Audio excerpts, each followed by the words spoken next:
Hello दोस्तों, CGPSC pre 2021 के question और सॉल्यूशन लेकर फिर से क्वेश्चन नंबर 3। निम्न कथनों को पढ़कर सही कथन चुनें।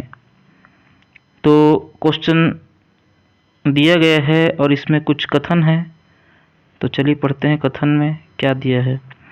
पहला कथन है कि 1907 के कांग्रेस अधिवेशन की अध्यक्षता रास बिहारी बोस ने की थी। दूसरा कथन है, इस अधिवेशन में कांग्रेस दो गुटों नरम दल और गरम दल में विभाजित हो गई। तीसरा कथन है, 1916 में वार्षिक अधिवेशन में कांग्रेस दो गुटों नरमपंथी और चरमपंथी का विलय हो गया और इस अधिवेशन की अध्यक्षता एसपी सिन्हा ने की थी। तो ये 3 कथन है, हमको बताना है इनमें से कौन सही कौन गलत, क्या है क्या नहीं है। तो ऑप्शन है यहाँ पर कथन 1, 2, 3 सभी सही, कथन 1, 2, 3 सभी गलत, कथन 1, 2 सही किंतु 3 गलत, कथन 1, 2 गलत किंतु 3 सही। तो जब कथन को ध्यान से देखेंगे तो हम पाएंगे कि कथन 1 तो हमारा सही है कि 1907 के जो कांग्रेस अधिवेशन हुआ था उसकी अध्यक्षता रास बिहारी बोस ने किया था। दूसरा कथन, इस अधिवेशन में कांग्रेस दो गुटों में नरम दल और गरम दल में विभाजित हो गया था, ये भी सही है। तीसरा कथन, 1916 में वार्षिक अधिवेशन में कांग्रेस के दो गुट नरमपंथी और चरमपंथी का विलय हो गया, यहाँ तक ये भी सही है। लेकिन इसके आगे देखिए तीसरे कथन में, इस अधिवेशन की अध्यक्षता एसपी सिन्हा ने की थी, जी नहीं ये गलत है। तो सही क्या है? सही एमसी मजुमदार ने इसकी अध्यक्षता की थी, इसलिए तीसरा वाला कथन आधा सही है लेकिन कथन गलत है। ठीक है, इसलिए हम इसका आंसर लेंगे 1 और 2 सही लेकिन 3 गलत है। तो कौन सा आंसर सही है? 1, 2 सही किंतु 3 गलत, option C is the right answer. तो चलिए, कांग्रेस पार्टी के बारे में आए दिन क्वेश्चन एग्जाम में पूछा जाता है, तो कांग्रेस पार्टी के बारे में कुछ चीज़ें देख लेते हैं। कांग्रेस पार्टी को भारतीय राष्ट्रीय कांग्रेस, इंडियन नेशनल कांग्रेस के नाम से जाना जाता है। कांग्रेस पार्टी, इसका गठन 28 दिसंबर सन 1885 को हुआ है। इसके संस्थापकों में A.O. ह्यूम हैं जो कि रिटायर्ड ब्रिटिश ऑफिसर थे, और दादा भाई नौरोजी हैं, दिनसा वाचा, ये तीनों मुख्य संस्थापक हैं। कुल 72 सदस्यों ने इसके संस्थापकों में 72 सदस्य हैं, मतलब 72 सदस्यों से कांग्रेस पार्टी शुरू हुआ है। गोकुलदास तेजपाल कॉलेज मुंबई में इसका प्रथम अध्यक्षता व्योमेश चंद्र बनर्जी ने किया है। ठीक है, तो ये था कांग्रेस पार्टी के बारे में कुछ चीज़ें। चलिए हम कुछ और बातें देख लेते हैं कांग्रेस पार्टी के बारे में। तो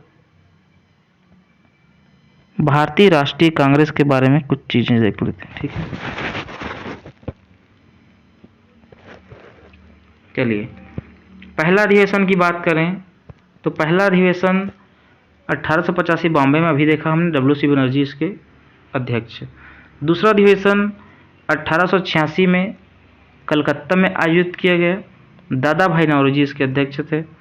तीसरा अधिवेशन 1887 मद्रास में आयोजित किया गया, इसके अध्यक्ष सैयद बदरुद्दीन तैयब जी थे जो कि पहले मुस्लिम अध्यक्ष हैं।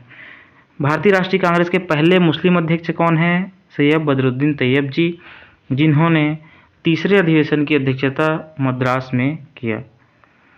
चौथा अधिवेशन 1888 इलाहाबाद में आयोजित किया गया, इसके अध्यक्ष जॉर्ज यूल हैं जो कि पहले अंग्रेजी अध्यक्ष हैं। देखो यहाँ राष्ट्रपति लिखा है, ये गलत है, ये जगह जगह राष्ट्रपति लिखा है, ये राष्ट्रपति नहीं है बल्कि अध्यक्ष है। ठीक है, तो इसको आप थोड़ा सा देख लीजिए, जहाँ जहाँ राष्ट्रपति लिखा रहेगा वो अध्यक्ष के लिए है। ठीक है ना। चलिए, तो चौथा सत्र का अध्यक्षता जॉर्ज यूल ने किया, और जॉर्ज यूल भारतीय राष्ट्रीय कांग्रेस के पहले अंग्रेजी अध्यक्ष थे।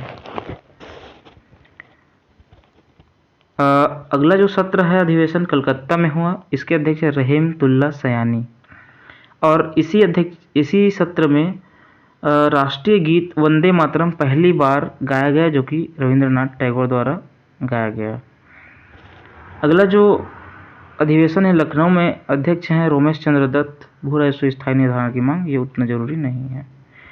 जो सत्र जरूरी है उसका मैं विशेष करके बताऊंगा कि ये जरूरी है करके। इसके बाद अगली जो मीटिंग है, अधिवेशन है, वो कलकत्ता 1901 में दिनसा वाचा। गांधी जी पहली बार कांग्रेस के मंच पर आए, मोस्ट इम्पोर्टेंट है। कौन से अधिवेशन में आए? कलकत्ता अधिवेशन 1901 में। बनारस अधिवेशन हुआ इसके बाद 1905 में।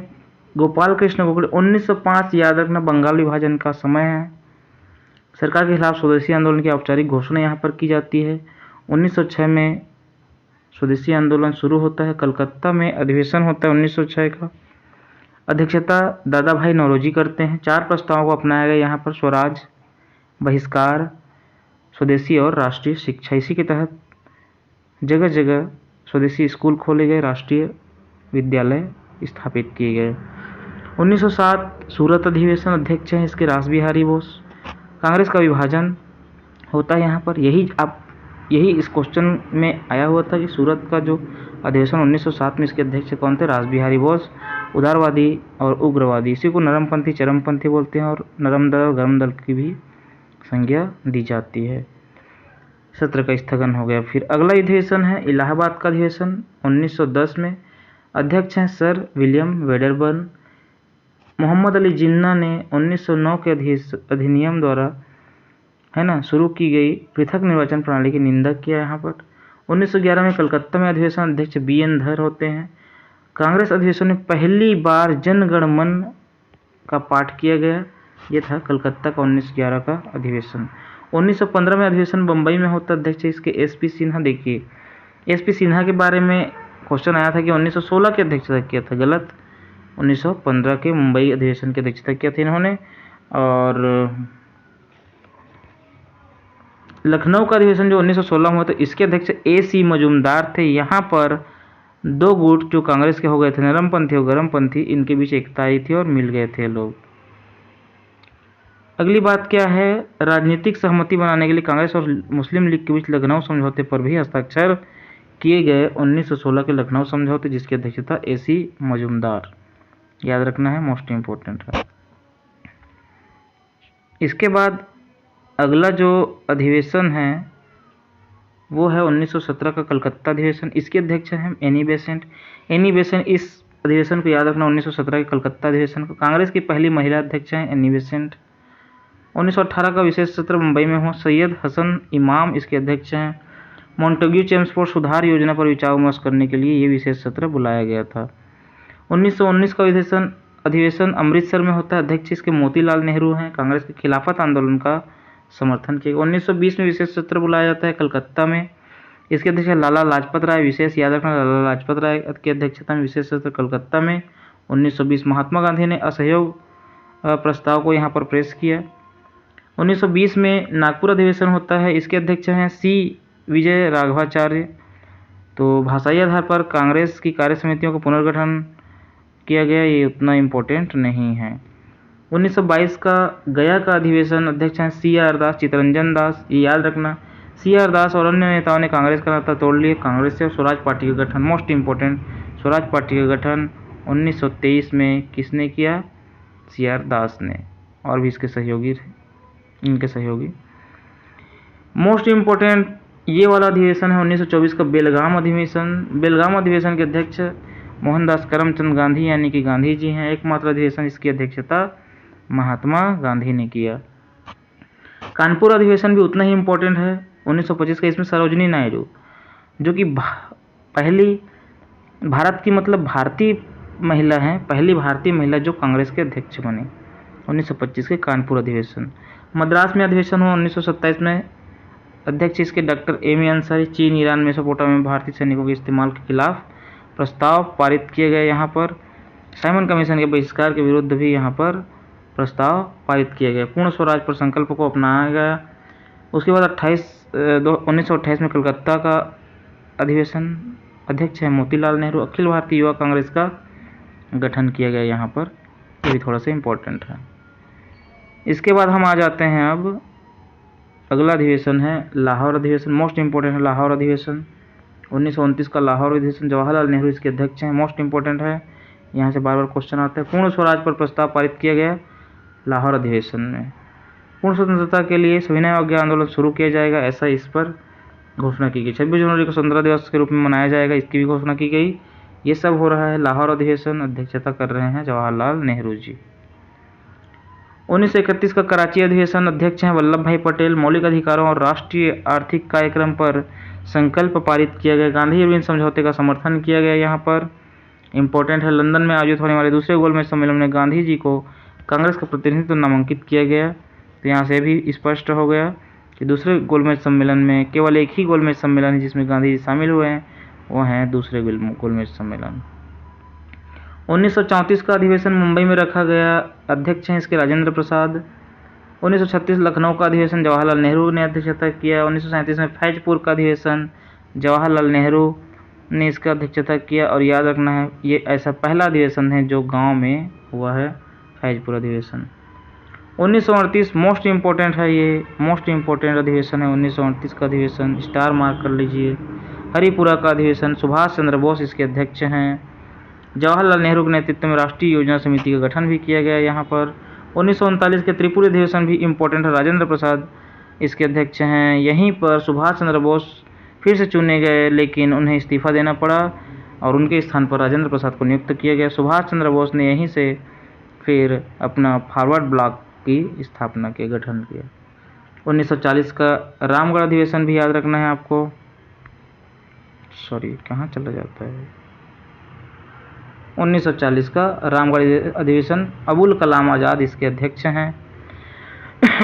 सॉरी।